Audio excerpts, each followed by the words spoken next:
Hello my dear student, welcome in my YouTube channel. आज हम लोग सब्जेक्ट है साइंस क्लास 10th का आंसर पेपर देख रहे हैं 2023।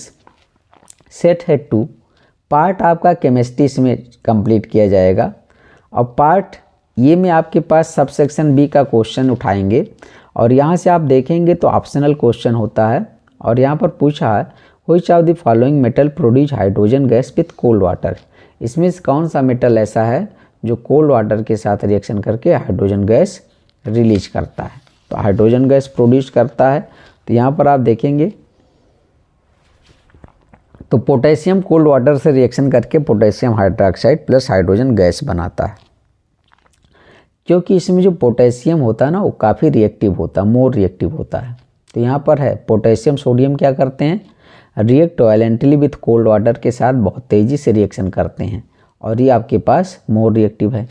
आप देख रहे होंगे लैब में देखा होगा आपने, तो सोडियम पानी में आग लगाता है ना, मतलब रिएक्टिविटी काफ़ी तेज़ होती है। नेक्स्ट आपके पास इसका देखेंगे ऑप्शनल क्वेश्चन का सेकंड और यहाँ पर लिखा है the alkene in the following is. Alkene में कार्बन कार्बन डबल बॉन्ड होता है, तो आप देख रहे हैं यहाँ पर डबल बॉन्ड है, यहाँ पर ट्रिपल होगा तो एल्काइन, यहाँ सिंगल है तो एल्केन, यहाँ पर भी एल्काइन। तो आपके पास ऑप्शन नंबर बी करेक्ट जाएगा, ये हो जाएगा। तो आपके पास हम लोगों ने उस ऑप्शन को लिख दिया है और लिखने के बाद इसका नाम भी लिख दिया, एथिलीन एथीन। अच्छा, एल्कीन में कार्बन कार्बन डबल बॉन्ड होता है और इसका जनरल फार्मूला क्या होता है, CnH2n। ठीक, नेक्स्ट आपके पास है ये solution turn red litmus into blue. एक सोल्यूशन है जो रेड को क्या कर देता है, ब्लू में चेंज करता है। The possible pH value of this solution, तो ऐसा करेगा तो आपके पास बेसिक होना चाहिए और बेसिक होगा तो pH 7 से अधिक होगा। तो यहाँ पर आप देख रहे होंगे मैं लिखा हूँ ब्लू लिटमस रेड हो जाता है तो सोल्यूशन कैसा होगा, एसिडिक। रेड लिटमस को ब्लू में कोई चेंज करता है तो सोल्यूशन कैसा होगा, बेसिक। अच्छा, यहाँ आपके पास pH स्केल बनाया गया हुआ 0, ये 7 है, ये 14। ठीक है, यदि pH वैल्यू इक्वल टू 7 तो सोल्यूशन कैसा होगा, न्यूट्रल। pH 7 के बराबर होगा तो neutral. pH value less than 7 solution कैसा होगा, एसिडिक होगा, सोल्यूशन एसिडिक होगा। ठीक है, pH value more than 7 solution basic होगा। ठीक, तो आपके पास है, तो जब सोल्यूशन बेसिक होगा तो pH क्या होगा, 7 से अधिक होगा और वो क्या करेगा, रेड लिटमस को किस में चेंज करेगा, ब्लू में। तो ऑप्शन नंबर आपके पास ये डी करेक्ट होने वाला है। नेक्स्ट आपके पास ये पूछ रहे हैं the bond present in chlorine molecule. Chlorine molecule में बॉन्ड प्रेजेंट होगा कौन सा, 1 कोवैलेंट बॉन्ड इसमें प्रेजेंट होता है। क्लोरीन मॉलिक्यूल में 1 कोवैलेंट बॉन्ड प्रेजेंट होता है, इसको हम लोग देख लेते हैं। ठीक, ये आपके पास यहाँ पर है तो Cl2 है, इसके बीच मैंने बॉन्ड बना दिया। और ये क्या बॉन्ड होता है, कोवैलेंट बॉन्ड। कोवैलेंट बॉन्ड कैसे बनता है, शेयरिंग ऑफ इलेक्ट्रॉन के द्वारा। ठीक, नेक्स्ट आपके पास है use full substance in making water bacteria free. ठीक है, बैक्टीरिया हटाने के लिए वाटर में किस सब्सटेंस का यूज करते हैं, तो ब्लीचिंग पाउडर आपके पास है। ब्लीचिंग पाउडर का फार्मूला क्या है, COCl2। अच्छा, केमिकल नेम क्या है, कैल्शियम क्लोरो हाइपोक्लोराइड या कैल्शियम ऑक्सीक्लोराइड। ठीक है, तो ये आपके पास है, ये आपके पास रिएक्शन इसका हो जाएगा COH का होल ट्वाइस क्लोरीन से रिएक्शन करके ब्लीचिंग पाउडर बनाता है। तो हाई स्कूल लेवल पर ये रिएक्शन बेस्ट है, ऐसे ही लिखा जाएगा सिंप्लिसिटी के लिए। COCl2 used as disinfectant for water to make it free from germ oblique bacteria. Disinfectant का काम करता है जो वाटर को फ्री बनाता है बैक्टीरिया या जर्म से। नेक्स्ट आपके पास इन्होंने दिया है the reaction in which new compound are form by exchange of ion are called. बनेगा यहाँ पर डबल डिस्प्लेसमेंट रिएक्शन, मैंने लिख दिया यहाँ पर, ये मिसप्रिंट हो गया है। तो ये कह रहे हैं आयन का एक्सचेंज से किया जो न्यू कंपाउंड बनता है तो रिएक्शन क्या कहलाता है? तो रिएक्शन वो होता है डबल डिस्प्लेसमेंट। कैसे वो देखो, ये सोडियम सल्फेट है, ये बेरियम क्लोराइड है, ठीक है। इसको जब आप तोड़ेंगे आयन में तो Na+ में टूटेगा और यहाँ पर SO4 ये BaCl2 को तोड़ोगे तो Ba2+ और Cl- में टूटेगा। आयन का एक्सचेंज होगा, ठीक है। ये जो आयन इसके साथ अब जाएगा और इसका ये आयन इसके साथ जाएगा, तो आयन के एक्सचेंज हो रहे हैं ना, तो इसमें क्या होगा? डबल डिस्प्लेसमेंट हो रहा है। तो आपके पास BaSO4 बनेगा प्लस 2NaCl, ठीक है। अब हम लोग आ जाते हैं पार्ट बी में, और पार्ट बी में होता है डिस्क्रिप्टिव क्वेश्चन, ठीक है। ये डिस्क्रिप्टिव क्वेश्चन होते हैं और हम लोग सब सेक्शन इसमें देखेंगे। सब सेक्शन आपके पास आ जाएगा बी, और इन्होंने क्या कहा है? Write the structural formula of the following: propanal two methyl pentanoic acid, propene two methyl butanol, ठीक है। इसका आपको स्ट्रक्चरल फार्मूला लिखना है। तो हम लोग यहाँ पर देखते हैं, ये आपके पास है प्रोपेनल मतलब एल्डिहाइड होना चाहिए, प्रो मतलब 3 कार्बन होने चाहिए, 1 2 3, तो CH3 CH2 CH2, इसका स्ट्रक्चरल फार्मूला ये है। मॉलिक्यूलर फार्मूला आप देख लीजिए, इसमें कितने कार्बन हैं? 1 2 3, 3 लिख दिया। हाइड्रोजन कितने? 6, ठीक है। आपके पास एल्डिहाइड में फंक्शनल ग्रुप क्या होता है? CHO। सफिक्स क्या होगा? अल लगाते हैं। आइपिक नेम क्या हो जाएगा? एल्केनल। 3 कार्बन है तो प्रोपेनल। दूसरा है 2-मेथिल पेंटेनोइक एसिड, कार्बोक्सिलिक एसिड में फंक्शनल ग्रुप क्या होता है? COOH, ठीक है। सफिक्स क्या लगाते हैं? Oic acid. आईपीसी नाम क्या होता है? एल्केनोइक एसिड। इसका स्ट्रक्चर फार्मूला 2-मेथिल पेंटेनोइक एसिड 1 2 3 4 5, 5 तो मुझे मेन मानना है। दूसरे कार्बन पर एक मेथिल लगाना है, ये CH3 ग्रुप लग गया, ठीक है। और पेंटेनोइक एसिड, तो आपके पास कार्बन कितने होगा? 1 2 3 4 5 और एक ये 6 कार्बन मैंने लिख दिया। हाइड्रोजन कितने होंगे आपके पास? 12। ऑक्सीजन कितने हैं? 2। ये आपके पास देख रहे होंगे। हाइड्रोजन को काउंट कर लीजिए इसमें। नेक्स्ट आपके पास है प्रोपीन। प्रोपीन मतलब एल्कीन का फार्मूला क्या होगा यहाँ पर? प्रोपीन का C3H6, ठीक है। और जनरल फार्मूला क्या होता है? CnH2n ही तो होता है, ठीक है, CnH2n। तो आपके पास यहाँ पर मिल जाएगा कार्बन कितने? 3, हाइड्रोजन कितने? 6। नेक्स्ट आपके पास है 2-मेथिल ब्यूटेनॉल 2, 1 2 3 4, ब्यूटेन हो गया 2, दूसरे पर OH लगा दिया। अच्छा, दूसरे पर मेथिल भी लगाना है, तो ये आपके पास इसका स्ट्रक्चरल फार्मूला आ जाएगा। नेक्स्ट आप इसमें देखेंगे तो ये पूछ रहे हैं among sulphurous acid and sulphuric acid which is stronger acid and why. दोनों में कौन स्ट्रांग एसिड है और क्यों है, ये बताना है आपको। तो चलिए देखते हैं, इसके 3 रीजन हम लोगों ने यहाँ पर डिस्कस किए हैं। तो पहली बात तो ये है H2SO4 is stronger then H2SO3, ठीक है। क्यों होता है उसको देख लेते हैं।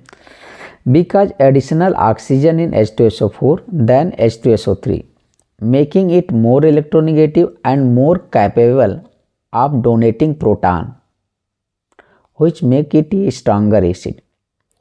जब ऑक्सीजन अधिक होगा तो इलेक्ट्रोनेगेटिव अधिक होगा, तो वो H+ आयन आसानी से देगा, और जब H+ आयन आसानी से देगा तो उसकी एसिडिटी ज़्यादा होगी। पहला पॉइंट तो ये है। तो मैंने लिखा H2SO4 stronger acid then H2SO3। अच्छा, दूसरा रीजन देख लें। दूसरा आपके पास ये आ जाएगा H2SO4 का मैंने स्ट्रक्चर बना दिया, ठीक है। अब H2SO4 आपके पास यहाँ पर है, इसका जब आयोनाइजेशन करेंगे तो H+ SO4 देगा। ये आपके पास क्या बनाएगा? कॉन्जुगेट बेस बनाएगा। अच्छा, कॉन्जुगेट बेस बनाएगा, ये जो आपके पास होगा मोर स्टेबल होता है due to more number of resonating structure. यहाँ पर कितने होते हैं? 6, ठीक है। तो ये हो जाएगा। और दूसरा केस देखोगे ना H2SO3 का, तो स्ट्रक्चर बना लो, ये भी देगा 2H+ SO3 बस ये जो बनता है ना कॉन्जुगेट बेस, ये less stable compare to SO4 इसीलिए लेस एसिडिक होता है। दूसरा रीजन है, ठीक है। Due to less number of resonating structure, जिसके नंबर ऑफ रेजोनेटिंग स्ट्रक्चर ज़्यादा होगा उसकी स्टेबिलिटी ज़्यादा होगी। तो यहाँ पर आपको 3 ही मिलेंगे, यहाँ पर 6 मिल रहे हैं। ठीक है, इसको हम लोग आप ऐसे समझ सकते हैं इस भाषा में कि आपने जैसे यहाँ पर किया, ठीक है, H2SO4 आया, H2SO4 आया, आपने 2H+ मिला और SO4 2- मिला। ठीक है, ये आपके पास मिला। तो ये जो एन आयन है, ये एन आयन है, ये आपके पास क्या है, एसिड है। ठीक है, एसिड है। तो एसिड क्या करेगा, लॉस करेगा H+ को और बनाएगा anion, acid anion, जिसे कॉन्जुगेट बेस आप बोल रहे हो। ठीक है, अब ये जितना ज़्यादा स्टेबल होगा, ये जितना ज़्यादा स्टेबल होगा उतना ही अधिक एसिडिक होगा, उतना जल्दी H+ लॉस करके इसमें चेंज होना चाहेगा। तो ये क्या करेगा, इसकी स्ट्रक्चर ज़्यादा होंगे, रिजोनेटिंग स्ट्रक्चर ज़्यादा होंगे तो इसकी स्टेबिलिटी ज़्यादा होगी। ठीक है, दूसरा केस आप देखोगे H2SO3, इसमें भी आप H+ और SO3 2- बना रहे हैं। ठीक है, अब ये जितना स्टेबल होगा ये उतना ही अधिक एसिडिक होगा। लेकिन जब मैं इसमें कंपेयर करूंगा तो ये जो SO4 2- है, SO3 2- से अधिक स्टेबल है, ये ज़्यादा स्टेबल है। क्यों? क्योंकि इसमें रिजोनेटिंग स्ट्रक्चर ज़्यादा बनेगा, इसमें बनेंगे 3 ही। तो इसीलिए क्या होगा, H2SO4 अधिक एसिडिक है कंपेयर टू H2SO3 के। ठीक है, तो ये रीजन आप लिख सकते हैं, यहाँ पर मैंने लिखा भी है। थर्ड रीजन पर आप आते हैं और लिखते हैं oxidation number directly proportional to acidic strength. यदि ऑक्सीडेशन नंबर सेंट्रल मेटल, इसमें सल्फर के केस में देखा जा रहा है, यदि अधिक है तो उसकी एसिडिटी अधिक होगी। कैसे निकालें, यहाँ पर +6 है, यहाँ पर +4 है। आप देखते हैं हाइड्रोजन का +1 होता है 2 × +1 +6, जिसका मुझे निकालना है सल्फर का, +4 × -2, ये आपके पास ऑक्सीजन की ऑक्साइड में क्या होता है, -2। इसको सॉल्व करेंगे आपके पास ऑक्सीडेशन नंबर आएगा +6। तो यहाँ पर +6 ऑक्सीडेशन नंबर। नेक्स्ट आपके पास है, यदि इसका आप निकालोगे तो हाइड्रोजन का +1 2 × +1 +6 +3, यहाँ पर अब 3 ही ऑक्सीजन, 3 × -2, सॉल्व करने पर +4 आएगा। तो इस हिसाब से आप देखेंगे तो H2SO4 क्या होता है, स्ट्रॉन्गर एसिड होता है कंपेयर टू H2SO3। चलिए नेक्स्ट क्वेश्चन पर हम लोग पहुंचते हैं और आपके पास आ गया question number 7, right the balance chemical equation for each of the following. Balance chemical reaction आपको लिखने हैं। अब यहाँ से बैलेंस केमिकल रिएक्शन जो हम लोग लिखेंगे, ये देखेंगे, इसको कंप्लीट भी करना है रिएक्शन को, बैलेंस भी करना है। तो पहला है आपके पास प्लास्टर ऑफ पेरिस, यहाँ पर आपके पास फिल करना, आपको जिप्सम बना रहा है। ठीक है, तो मैं यहाँ पर देख लेता हूँ। तो आप देख रहे होंगे यहाँ पर प्लास्टर ऑफ पेरिस, ये प्लास्टर ऑफ पेरिस है, यहाँ वाटर से रिएक्शन करके जिप्सम बनाता है। तो बस इसको आप यहाँ पर 1.5 मॉलिक्यूल वाटर ऐड करते हैं, आपके पास बन जाता है जिप्सम। इसका अच्छा केमिकल नेम क्या होता है, कैल्शियम सल्फेट हेमीहाइड्रेट, इसका कैल्शियम सल्फेट डाइहाइड्रेट। ठीक है, तो ये भी जानकारी रखिए। अच्छा, हाइड्रोजन क्लोरीन से रिएक्शन कराना, H2 + Cl2 क्या बनाएगा, हाइड्रोजन क्लोराइड या हाइड्रोक्लोरिक एसिड 2HCl। इसको बैलेंस कर लीजिए, बैलेंस है। जिंक कार्बोनेट किस में ब्रेक होता है, जिंक ऑक्साइड और CO2 में, कार्बन डाइऑक्साइड, ये भी बैलेंस है।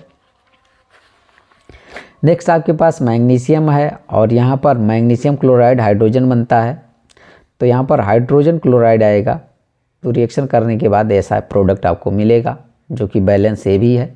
तो काफ़ी आसान ये पार्ट आपको है, जो बहुत अच्छे से नंबर केमिस्ट्री में मिल जाता है।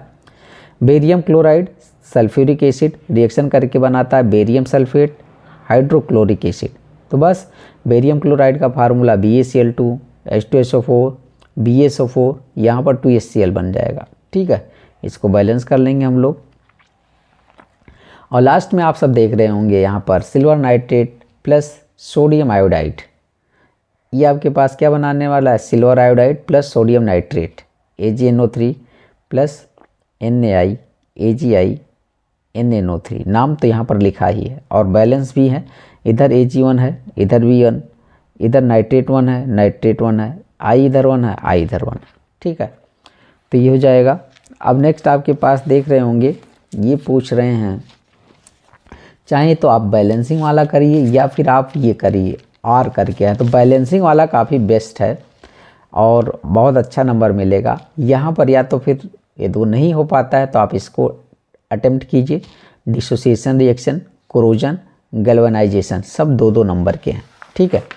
तो ये हम लोग अब देखते हैं डिसोसिएशन रिएक्शन। तो डिसोसिएशन में क्या होता है ना, एक लार्ज मॉलिक्यूल डिसोसिएट होता है और न्यू मॉलिक्यूल बनाता है।